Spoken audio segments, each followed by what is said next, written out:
States, one individual. It's terribly weak compared to how it was prior to the attack of 9/11, but it remains capable of striking the United States. That doesn't necessarily mean that we need to stay in Afghanistan, however. That's another issue. Well, so let me pose that question to you. In your view, what al-Qaeda base poses the greatest threat to the United States? Is it Afghanistan, or more likely, as some have suggested, places like al-Qaeda in the Arabian Peninsula, Yemen?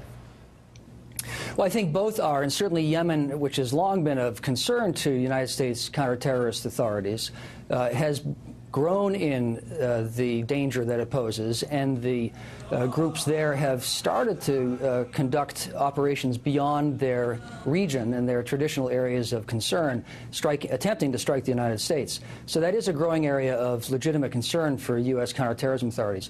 Afghanistan, or in particular the northwest frontier provinces and the federally administered tribal areas of Pakistan, remain nonetheless of concern because al-Qaeda is there, and they are beyond the reach of any legal authority, really. And Glenn, even if 30,000, the surge troops, were to leave Afghanistan, there would still be close to 70,000 American men and women serving on the ground in that country. So what kind of commitment are we looking at long-term, in your estimation, to prevent Afghanistan from once again becoming a terrorist haven? Well, you touch upon what's been a critical issue and huge debate, although muted in the public for years and years, and that is what's the national interest of the United States in Afghanistan and what strategy should we pursue.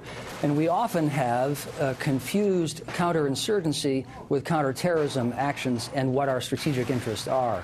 You don't need 70,000 soldiers to conduct counterterrorist operations. You might need them to maintain a regime in power in Kabul, but that's not the same objective. And then, Glenn, specifically to your book, you're critical of U.S. interrogations of high-level detainees, specifically one known as Captus, who was recently released. What was it specifically that went wrong in that case?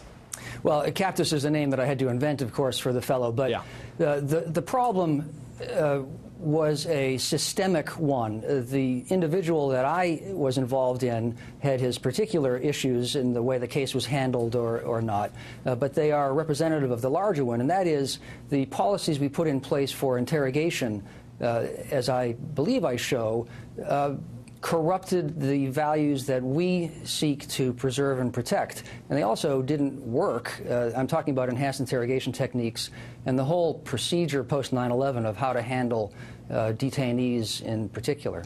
Glenn Carle, the book is Interrogator, The Interrogator. We appreciate it. Thanks for your time. My pleasure. Thank you. We're going to be right back here live on MSNBC.